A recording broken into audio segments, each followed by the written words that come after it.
Praise the Lord Jesus Christ, praise the Lord, all of you. सत्यमेव जयते, सत्यमेव जयते, सत्यमेव जयते. सत्य ही విజయ్ పైవ. సత్యమే మన జీవితంలో విజయం ఇస్తుంది లాస్ట్కి.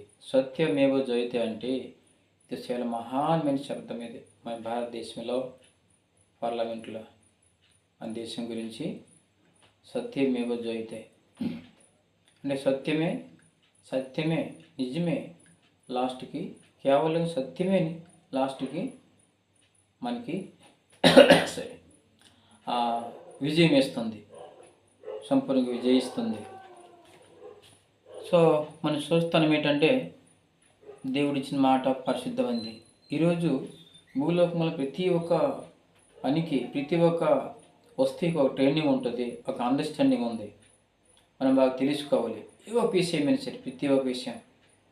అలాగనే మానవులు ప్రతి ఒక్క విషయం గురించి భూలోకంలో ఆవిష్కరణ చేస్తున్నారు, అంటే డిస్కవరీ చేస్తున్నారు. అది తెలిసే వారికి, అది డిస్కవరీ అయ్యే వారికి దానికి వగ్గరనమాట. భూలోకము, చంద్రమండలం ఏంటి, అన్ని విషయాల్లో మానవులు తిరిగిస్తున్నారు. కానీ మానవుడు ఒకటి మర్చిపోతున్నాడు. ఎలాగంటే బాత్రూంలో చూస్తుంటారు సోప్, ఎస్వైపి సోప్ అంటే సబ్బు డొక్కు క్లీన్గా ఉండదు. కానీ సబ్బు ఏం చేస్తుంది, సోప్ ఏం చేస్తుంది, వేరే వారికి క్లీన్ చేస్తుంది. అర్థమైందా? సర్ఫ్ నుంచి డబ్బా కూడా క్లీన్గా ఉండదు, అది వేరే క్లీన్ చేస్తుంది.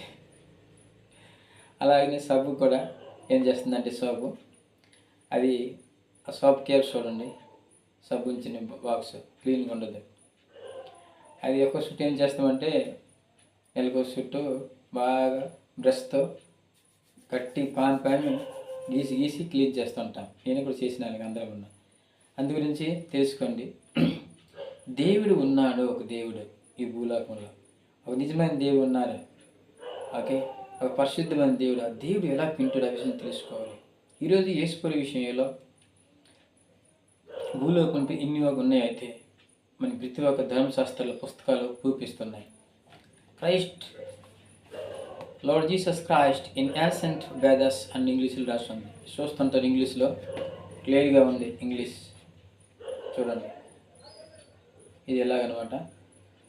ఏంటంటే యేసు ప్రభు ఇంగ్లీష్లో ఉంది, నేను తెలుగులో చెప్తాను మీకు అందరికన్నా. మనం అందరూ తెలుగువారు, చుట్టాల బంధువులు అందరూ కూడా నరకంకి వెళ్ళకుండా సర్గం చేరాలి. ఇది దేవుడి ఇష్టం. అందుకు నేను దేవుడి ఇష్టం మీ మధ్యలోకి తెచ్చాను అన్నమాట. ఇది ఎలాగనా ప్రతి ఒక్క విషయం గురించి ఈరోజు కంప్యూటర్ కూడా, ప్రతి ఒక్క న్యూ టెక్నాలజీ కూడా ప్రూఫ్ ఇస్తుంది యేసుప్రభు నిజమైన దేవుడు అనేసి. ఇప్పుడు యేసుక్రీస్తు విషయంలో పరిశుద్ధ రక్తం కూడా ఒక చుట్టూ దొరికింది ఆ కల్వరి పర్వతంలో. ఎక్కడైతే ఇప్పుడు యేసుక్రీస్తుకి బలిదానం చేశారో, శిలువలో ఆయనకి మరణశిక్ష ఇచ్చారో, అక్కడ ఆ రక్తము ఇప్పటికి జీవంగా ఉన్నది. అందుకు ఈరోజు కూడా ఎవరైనా సరే యేసు ప్రభు రక్తం జయమని విశ్వాసంగా అంటే ఆ శరీరంలోని జబ్బులు, జ్వరాలు, దేవతల పాప శ్రాప సంపూర్ణ పోతాయి. ఒక 100 చుట్లు గట్టిగా 120 టైమ్స్ గట్టిగా జోరుగా విశ్వాసంతో కళ్ళు మూసుకొని చెప్తే ఇప్పుడు యేసుక్రీస్తు రక్తమే జయం, ఇప్పుడు యేసుక్రీస్తు రక్తమే జయం, ఇప్పుడు యేసుక్రీస్తు రక్తమే జయం జోరుగా చెప్తే ఏంటవుతుంది, మనకి సంపూర్ణంగా లైట్ కనిపిస్తుంది, మనకి తేలిక కనిపిస్తుంది అన్నమాట. అంత పవర్ ఉంది ఆ పేర్లు, ఆ నామంలో. నేను పరిశుద్ధ నిజమైన దేవుడు ప్రేమిస్తాను. మీకు అందరూ కొన్న మనకు అందరూ ప్రేమిస్తాడు ఆయన. అందుకు ప్రతి ఒక్క ధర్మశాస్త్రాలు, హిందూ ధర్మ పుస్తకాలు కూడా ఎవరు రాశారు, అది మనమేం రాయలేదు కదా, హిందూ వాళ్ళు రాశారు, అది క్రిస్టియన్స్ రాయలేదు. దాన్ని బట్టి వాళ్ళకి అర్థం అవ్వలేదు. వాళ్ళకి దేవుడు ఎలా ప్రేరేపణ ఇచ్చారో అంటే ఒక డివైన్ మైండ్, ఒక డివైన్ థాట్స్ ఉంటుందంట.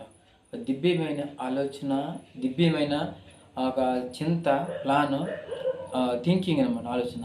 అది వాళ్ళు చేసింది అన్నమాట. దేవుడే వాళ్ళు తెలియకుండా, వాళ్ళు తెలిస్తే రాయరు కదా అలా. ఈరోజు బ్రాహ్మణ్స్ ఎవరైతే రాశారో ఈ హిందూ పుస్తకాలు, ధర్మ పుస్తకాలు అన్నీ శ్లోకాలు, వేదాలు అన్నీ వాళ్ళు తెలిస్తే అది ఎప్పుడు కూడా రాయరు. వాళ్ళగా అది తెలియక రాశారు వాళ్ళు. అంటే వాళ్ళ సొంత మైండ్, సొంత బుద్ధి జ్ఞానము మూర్ఖం అని చెప్పి రాస్తుంది అనమాట. నీవు సొంత బుద్ధి జ్ఞానంలో, సొంత ఆశలో, సొంత విశ్వాసంలో నువ్వు పడిపోకు, నమ్మకు అని దేవుడు చెప్తున్నాడు బైబిల్లో. నా నా విశ్వాసం, నా బుద్ధి జ్ఞానము, నా ఆశతో నన్ను నువ్వు ప్రేమించి, నన్ను నువ్వు రెస్పెక్ట్ ఇవ్వు, ఇలాగ దేవుడు చెప్తున్నాడు బైబిల్లో. అన్ని విషయాలు ఫస్ట్ ప్లేస్ దేవుడికి ఇవ్వాలి, యేసుప్రభువుకి. దేవుడికి వేరే దేవుడు కాదు. పాపులు, ఆ వ్యభిచారం చేసేవాళ్ళు, దొంగవాళ్ళు, తాగుబోతులు దేవుళ్ళు అవరాను రాంగ్, ఫాల్స్ అంతన్నా. దేవుడు పరిశుద్ధుడు యేసుప్రభు చెప్పిన మాట ఏంట, నన్ను మీరు తలుచుకోండి, ఫస్ట్ ప్లేస్ నాకు మీ హృదయం, మీ జీవితంలో, కుటుంబంలో, అన్ని విషయాల్లో, మీ మైండ్లో, హృదయంలో నాకు ఫస్ట్ ప్లేస్ ఇవ్వండి. ఎందుకంటే నా ఆత్మ మీలో ఉన్నది, అదే ప్రేమ, అదే ఆత్మ అంటాం అనమాట. అలాగన వాళ్ళు తెలియదు, వాళ్ళకి ఎలాగైతే ఇన్స్పిరేషన్ వచ్చిందో, ప్రేరేపణ వాళ్ళకు దొరికిందో అలాగే రాశారన్నమాట. ఆ దేవుడు ఇచ్చిన ప్రేరేపణ యేసుక్రీస్తు గురించి. కారణం దేవుడు అందరికి దేవుడే, అందరు సృష్టించే లోకం అంతా, అందరూ యేసుప్రభు తెలుసుకోవాలి. అందు గురించి యేసుప్రభులాగా ప్రేరేపణ ఇచ్చారంట హిందూ శాస్త్రాలు రాసిన ప్రతి ఒక్క రాశుల మహర్షులకి. When Christ was born in Palestine, it was informed the wise men of the East, the non-Jewish world, not only at his birth, even before that. The plan of salvation through the sacrificial death of Christ was revealed in the ancient Vedas, the Hindu religious books. When the ancient sages wrote about the sacrifice of Prajapati, that means God, quite unknowingly, they were portraying the Lord Jesus Christ as the way of salvation. చూసారా, నేను ప్రవచన చేసినట్లే మీకు ముందే చెప్పాను అన్నమాట. ఎందుకు నేను చదవలేదు, ఇది క్లియర్గా ఏటి రాసిందంటే, యేసుక్రీస్తు పాలెస్తీన్ దేశంలో, ఇస్రాయల్ దేశంలో ఆయన పుట్టారు. అలాగనే ఎవరైతే యేసుక్రీస్తు గురించి రాశారో అన్నోయింగ్లీ రాసి ఉందన్నమాట. తెలియక రాశారు వాళ్ళు, తెలిసి వాళ్ళు రాస్తారు, రాయరు కదా. ఎందుకంటే ఈరోజు అనేక మంది హిందువులు ఎగ్నిస్ట్గా ఉంటున్నారు అన్నమాట. ఇప్పుడు నాకు కూడా కొన్ని మంది ఎగ్నిస్ట్ ఉన్నారు హిందువులు. ఎందుకు? సొంత మనుషులు కూడా సగం మంది నాకు అంటే సమంగా ఇది రెస్పెక్ట్ ఎవరు సగం మంది. ఎందుకంటే యేసుప్రభువుని నమ్ముకున్నాను అనేసి. నేను యేసుప్రభు నెల ఉన్నారు, యేసుప్రభు సేవకుడిని, యేసుప్రభు దాసును, యేసుప్రభు తాలూగా పూజారిని అనేసి, పురోహితుని అనేసి, ప్రీస్ట్ని అనేసి వాళ్ళు నాకు కొద్దిగా వేరేగా భావిస్తారన్నమాట.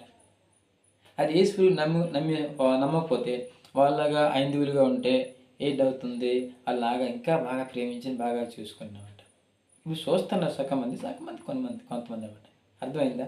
అలాగనే యేసుప్రభు నమ్ముకున్నాను చాలా వీళ్ళు తెలియక రాసి క్లియర్గా రాసి ఉంది. మీరు గొగ్గులు చూసుకోవచ్చు, A to Z ప్రతి భూలోకంలో అంతా కూడా A to Z గొగ్గుల్లో మీకు దొరుకుతుంది అనమాట.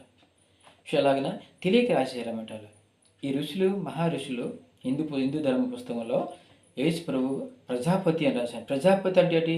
ప్రజలకు పతి, ప్రజలకు దేవుడు అన్నమాట. ప్రజాపతి గాడ్, దేవుడు. ప్రజాపతి అంటే దేవుడు, పరిశుద్ధమైన దేవుడు, పరిశుద్ధమనే God, holy God, the spirit of God. తెలియక వాళ్ళందరూ రాష్ట్రాలు భవిష్యత్ ఇలా ప్రవేశం చేశారన్నమాట. ఏంటి? యేసుప్రభు యేసుకిస్తే ప్రజాపతి మానవులకి రక్షణకర్త, మోక్ష ముక్తి ఇచ్చే దేవుడు అని రాసి ఉంది. చూసారా?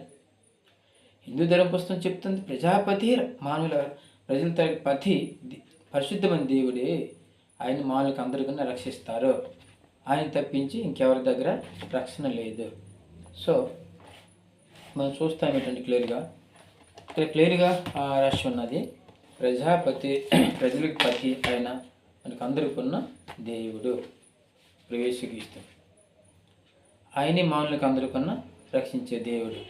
ఓకే, సో ఇక్కడ క్లియర్గా మనం చూసిన మాట ఏంటంటే రాసి ఉన్నది, యేసుప్రభు విషయంలో వాళ్ళు చెప్తున్నారు. హిందూ మహర్షులు ప్రవచన చేశారు. ప్రవచన, భవిష్యత్ బాణి, ప్రాపసీ అంటారు ఇంగ్లీష్లో. So Prajapati's sacrifice as described in the Vedas. అంటే ప్రజాపతి అంటే యేసుక్రీస్తు విషయంలో మానవుల రక్షణ గురించి, మానవులకు అందరికీ పాపం నుంచి రక్షిస్తారో, పాపం క్షమిస్తారో, స్వర్గంకి వెళ్ళే మార్గం ఆయనే అనేసి రాసి ఉన్నదనమాట. అది క్లియర్గా భేదాలలో రాసి ఉంది. అందు గురించి భేద క్లియర్గా చెప్తుంది. హిందూ భేదాలని ఉన్న యేసుక్రీస్తు సృష్టికర్త, ఆయన ప్రజాపతి, ఆయన బలి అవుతారు మానవుల గురించి. ఆ బలి పశువు మానవులకి అందరికీ ఉన్న పాపం నుంచి రక్షిస్తుంది. ఎవరైతే నమ్ముకుంటారో వాళ్ళందరూ రక్షణ పొందుతారు. తండ్య మహాబ్రాహ్మణంలో రాసి ఉంది యేసుక్రీస్తు విషయంలో, బలిదానం విషయంలో. ప్రజాపతి బలిదానం అవునుగాక, తదరక్తము పాప పరిహారము అని రాసి ఉంది అనమాట. అతని తాలూకు రక్తం వల్లే పాప పరిహారం అవుతుంది మానవులకి అందరికీ. సో భేదాలు క్లియర్గా రాసి ఉంది. Sacrifice means the sacrifice of God. దేవుడే సొంతగా అని బలవుతారు అన్నమాట మానవుల గురించి సొంతగా. తాండ్య మహాబ్రాహ్మణంలో రాసి ఉంది యేసుక్రీస్తు విషయంలో. ఇది హిందూ పుస్తకం ఇది. అందులో సెకండ్ పార్ట్ చాప్టర్ 7లో రాసి ఉంది. రెండో పార్ట్లో 7వ అధ్యాయంలో రాసి ఉంది అన్నమాట. చాప్టర్ అంటే ఇంగ్లీష్లో, బైబిల్కి అయినా సరే, మన ఇది ఒక వేదాలైనా సరే, భగవద్గీత కూడా చాప్టర్ అంటారు. దాని తెలుగులో అధ్యాయం అంటారు. అధ్యాయం. ప్రజాపతి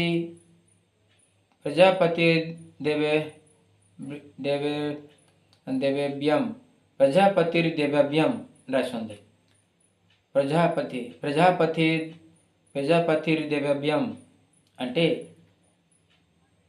ఆత్మనం యోజనం క్రత్వ ప్రియాచత్ అని రాసి ఉంది శ్లోకం. దీని అర్థం ఏంటంటే, having done a self sacrifice Prajapati the lord of all సాల్ క్రియేషన్. అంటే దేవుడే స్వయంగా, ప్రజాపతి దేవుడు ఇప్పుడు యేసుక్రీస్తు స్వయంగా మానవులకు అందరికీ ఎవరైతే సృష్టికర్త అయినా బలిదానం అవుతారో, సెల్ఫ్ సాక్రిఫైస్ ప్రజలపతి స్వయంగా బలిదానం అవుతారు ఆయన. Okay, lord of all creation offered himself for gods. This concept of self-sacrifice is very significant. Normally, God is supposed to receive sacrifice and offerings, but here the victim of sacrifice is God himself. మానవులందరూ బలిదానం చేస్తుంటారు కానీ దేవుడికి అనేక రకాల బలులు, కానీ దేవుడే స్వయం మానవుల గురించి బలిదానం అయ్యారు. అందు గురించి ఈరోజు ఎవరు కూడా భూలోకంలో ఈ ఒక దేవతలకి దేవుడికి కూడా బలిదానం చేయకూడదు. ఎవరికి నమ్మకూడదు. పరిశుద్ధుల దేవుడు ఇంకెవరు లేరు భూలోకంలో. ఒకే ఒక యేసు ప్రభువే పరిశుద్ధమైన నిజమైన దేవుడు. అతను నమ్ముకుంటే మానవులు రక్షణ పొందుతారు, వాళ్ళు మోక్ష పొందుతారు, సర్వం చేరుతారు అన్నమాట. అలాగే నందు గురించి క్లియర్ రాస్తుంది అన్నమాట. So the opinions of the Hindu scholars, Hindu పండితుల తలుగా వాళ్ళ ఒపీనియన్ ఏంటి? ఒపీనియన్ అంటే ఏంటి? వాళ్ళకి మాట, వాళ్ళ ఒక ఒపీనియన్ ఏంటి అర్థమవుతుంది మీకు అందరికన్నా. వాళ్ళ opinion. Among the Hindu scholars, we cannot see any unanimous opinion about the Prajapati sacrifice. According to some scholars, this sacrifice has not yet been done on this earth. Yet others hold that it is only a model of a perfect sacrifice which is already done in heaven. Aguilar, one of the Sanskrit scholars of India, writes in his book The Sacrifice in the Rig Veda as follows. Taken in its totality, the myth of the Purusha Prajapati is not unworthy of the Christian concept of the redemptive incarnation of the Logos, Word, Jesus Christ. Kenosis, emptying living. అంటే వాళ్ళు ఏం చెప్తున్నారంటే, సగం మంది హిందూ పండితులు వాళ్ళకి అర్థం అవ్వకుంటుంది. ఎందుకు? స్పిరిచువల్ మైండ్ అవ్వాలి. మైండ్ మస్ట్ స్పిరిచువల్ అంటే ఇంగ్లీష్లో అది, తెలుగులో ఆధ్యాత్మిక జీవితం. ఆధ్యాత్మికత అంటే ద ఫ్రేమ్ ఆఫ్ హోలీనెస్ దాని అర్థం. స్పిరిచువల్లీ అంటే మన ఫ్రేమ్ ఆఫ్ హోలీనెస్, మన మైండ్కి పరిశుద్ధత అనేది, నీతి అనేది మన మైండ్కి ప్రేమగా ఉండాలి. మీరు చూస్తుంటే ప్రేమ కడుతుంటారు. ప్రేమ గ్లాస్కి, అద్దాలకి, అనేక రకాల ఫోటోలకి ప్రేమ కడతారు కదా. అలాగనే అనేక రకాల ప్రేమలు ఉన్నాయి. కర్ర ప్రేమలు, అనేక స్టీల్, అనేక బంగారు ప్రేమలు కూడా. మన మైండ్కి మన బ్రెయిన్కి సంపూర్ణంగా ఇక్కడ స్పిరిచువల్లీ అంటే అర్థము ఈ ఒక డిక్షనరీలో చూడండి. The only frame of mind, దాని అర్థం ఒరిజినల్ మీనింగ్ పరిశుద్ధత మైండ్కి ప్రేమగా ఉండాలి.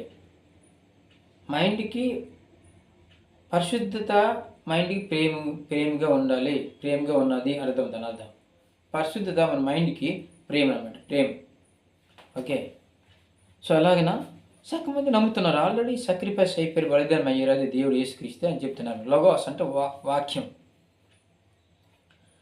సో అలాగిన క్లియర్గా చూస్తున్నాం మనం, అనే మంది చెప్తున్నారన్నమాట. సో దేవుడు నిజమైన దేవుడు, పరిశుద్ధమైన దేవుడు ఆయన తప్పించి భూలోకంలో ఇంకే దేవుడు లేరు. సో క్లియర్గా చూస్తాను. ఇక్కడ ఇంకా రాస్తుంది ఏంటంటే Prajapati, okay okay okay okay okay Prajapati, పురుష ప్రజాపతి అని రాస్తుంది క్లియర్గా. In agreement or not the sacrifice in the Rig Veda. Bharatiya విద్యా ప్రకాశం, ఢిల్లీ, ఇండియా 1976లో ఇలాగ ఆలోచించి డిస్కషన్ చేశారన్నమాట.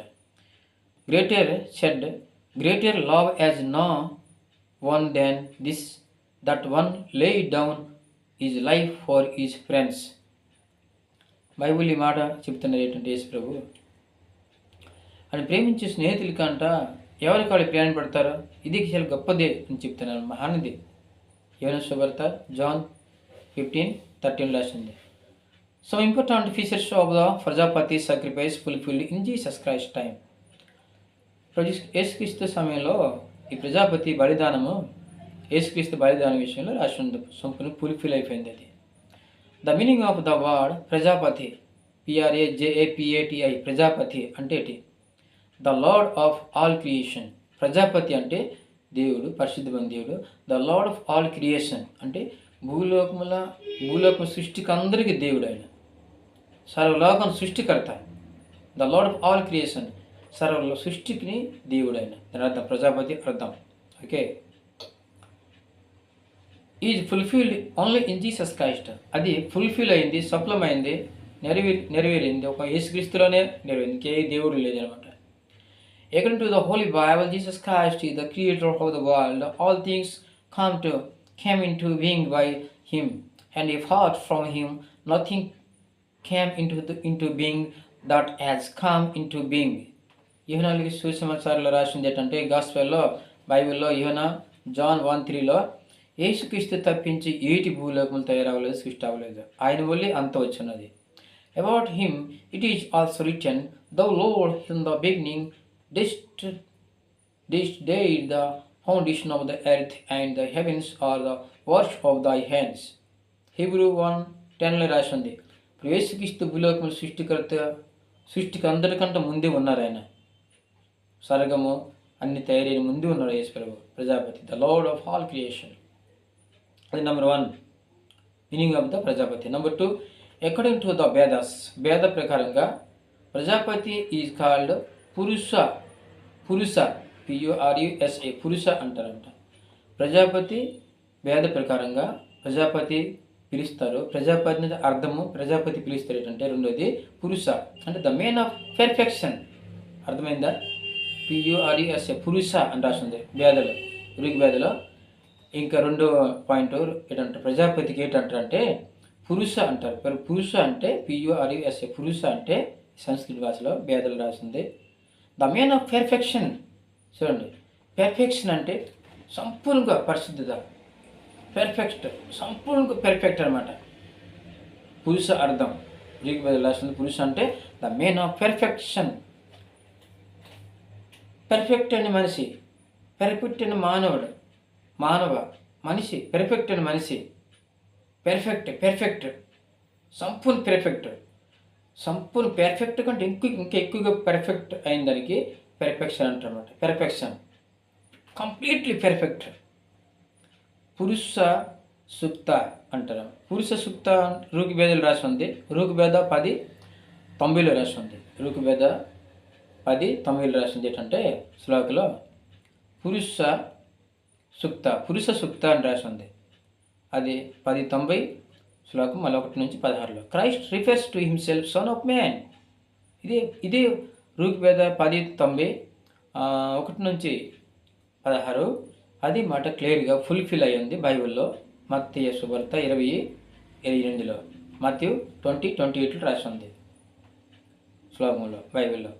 ఏంటంటే సన్ ఆఫ్ మ్యాన్, యేసుక్రీస్తు సన్ ఆఫ్ మ్యాన్ అంటే మానవ కుమారుడు యేసుక్రీస్తు, మానవ కుమారుడు యేసుక్రీస్తు, దేవుడి కుమారుడు యేసుక్రీస్తు అని రాసి ఉంది. అంటే ఒక ఒక పరిశుద్ధమైన కన్య గర్భంలో పుట్టారు. కన్య సతాయ నమ అంటారు కదా, రాసి ఉంది. హిందీ శాస్త్రం పుస్తకం రాసి ఉన్నది, ఋగ్వేదలో, సామవేద, యజుర్వేదలో రాసి ఉన్నది. కన్య సతాయ నమ అంటారు. ఎవరది? యేసుక్రీస్తే. కన్య గర్భంలో యేసుక్రీస్తు జన్మించిన మరియమ్మ, పరిశుద్ధమైన మరియమ్మ. ఆమె ఎప్పుడు కూడా మగవాళ్ళు చూడలేదు, పరిశుద్ధమైన కన్య. ఆమె పెళ్ళి అవ్వలేదు, ఆ తర్వాత అయింది. అలాగే రాసి ఉంది క్లియర్గా. సో మూడోది ఏంటంటే the definitions of purusha in Vedic literature as meaningful only when they applied to Jesus Christ. Definition అంటే పరిభాష, డెఫినేషన్ అర్థం చేసుకుని. మూడోది definition that is quoted from Yajurveda. చూడండి, యేసుక్రీస్తు విషయంలో పురుష తలకు డెఫినేషన్, పురుష శ్లోకం ఇది ఋగ్వేదలు రాసి ఉంది, యజుర్వేదలు రాసి ఉంది. డెఫినేషన్ ఏంటంటే పురుష తలకు డెఫినేషన్ యజుర్వేద 32:4లో రాసి ఉంది, 32:4లో రాసి ఉంది క్లియర్గా. ఏంటి? పూర్వ యత పూర్వ జత పురుష అని రాసి ఉంది. యజుర్వేద 32:4 రాసి ఉంది, 32:4 శ్లోకం రాసి ఉంది యజుర్వేద. ఓకే, పూర్వ జత పురుష అని రాసి ఉంది. దాని అర్థం ఏంటి? Which means one who is Born in the beginning. దాని అర్థం ఎవరైతే ముందే, one who is Born in the beginning, ముందే సృష్టి ఆదిలోనే ఎవరైతే పుట్టి ఉన్నారో, ఎవరు? యేసుక్రీస్తే. ఇప్పుడు యేసుక్రీస్తు ఇంకెవరు కాదు, ఇప్పుడు యేసుక్రీస్తే పుట్టి ఉన్నారు, ఆదిలోనే సృష్టి ఉందో అంటున్నా. అలాగే రాస్తుంది క్లియర్గా ఇక్కడ. Well Jesus has no beginning, he is eternal. Still Jesus is called the first born in the Bible. Bible క్లియర్గా ఉంది అదే మాట, యజుర్వేద 32:4. అది బైబిల్ కూడా క్లియర్గా రాసింది. ఏంటంటే కొలస్సీ పుస్తకంలో 2:15 రాసి ఉన్నది. యేసుక్రీస్తు కేవలం ఆరంభమే కాదు, ఆయన అనంతకాలం, ఇటర్నల్ గాడ్, నిత్యకాలం, అనంత పరమేశ్వర, అనంతకాలిక పరమేశ్వర హే యేసు మసీహ్. క్లియర్గా రాస్తుంది అనమాట. Jesus is called the first born in Bible. Jesus Christ is the image of invisible God, the first Born of all creation. ఈ సృష్టిలో అందరికన్నా ముందే యేసుక్రీస్తు పుట్టి ఉన్నారు. ఆయనే ఇన్విజిబుల్ ఇమేజ్ ఆఫ్ గాడ్, దేవుడి రూపం ఆయనే. ఆయనే దేవుడు. ఎందుకు? నేనే మార్గం, నేనే సత్యము, నేనే జీవు. నన్ను నమ్మితేనే స్వర్గం చేరుతారు, నన్ను నమ్మకపోతే ఎవరు కూడా స్వర్గం చేరలేరు అని రాసింది. ఈరోజు చనిపోయిన హైందవులు వాళ్ళకి పూరీలోనే ఎక్కడెక్కడో సమాధి చేస్తుంటారు, బొగ్గు తీసుకెళ్ళి, ఆ ఎంకులు తీసుకెళ్ళి. ఎంత గుడ్డితనం ఉండేది, గుడ్డితనం కదా. మైండ్ బ్లోక్ అయిపోయింది సంపూర్ణంగా. బ్లోక్ చేసిన నంబర్ కాల్ అవుతుంది అవ్వదు కదా, up and down, incoming out going, incoming out going call అవ్వదు ఎప్పుడు కూడా. అలా బ్లోక్ అయిపోయింది మైండ్ ఈరోజు మన హిందువులకి. దయచేసి ఆలోచించండి. ఆత్మ అమరుగా ఉంటుంది, అది నరకం లేదు స్వర్గం చేరుతుంది. ఈశ్వరునామం కూడా స్వర్గం లేదు నరకంకి వెళ్తుంది అనమాట. అలాగనే దేవుడు మనకు అందరికన్నా ఒక కొద్దిగా ఇంకా వాళ్ళ విషయాలు రాసి ఉన్నది. 3 పాయింట్లు క్లియర్ చేస్తాను మీకు అందరికన్నా. Thank you Jesus. ఓకే, అలాగనే యేసు విషయం రాస్తుంది క్లియర్గా. డెఫినేషన్ 2 ఇక్కడ రాసింది ఏంటంటే క్లియర్గా మనం చూస్తున్నాం. అది నెక్స్ట్ వీడియోలు చూద్దాం మనము. లైక్ అండ్ షేర్ చేయండి, సబ్స్క్రైబ్ చేయండి. ప్రొఫెట్ ప్రకాష్ రావుతో ఛానల్, యూట్యూబ్ ఛానల్కి సబ్స్క్రైబ్ చేసుకోండి. సబ్స్క్రైబ్ చేసుకుంటే మీకు బాగుంటుంది అని విషయాలు తీసుకుంటారు అన్నమాట. ఎక్కువ షేర్ చేయండి. మీకు బ్లెస్ ఆల్ ఆఫ్ యూ. దేవుడు మీకు అందరికన్న పరిశుద్ధమైన జ్ఞానం ఏం కాక అన్బ్లాక్ అవును కాక మీ మైండ్లో అంతా, మైండ్, బ్రెయిన్, హృదయం అంతున్న మీ విశ్వాసం, మీ భక్తి, ప్రేమ అంత సంపూర్ణంగా అన్బ్లాక్ అవునుగాక. ఇప్పుడు యేసుక్రీస్తున్నామల అన్బ్లాక్ అవునుగాక.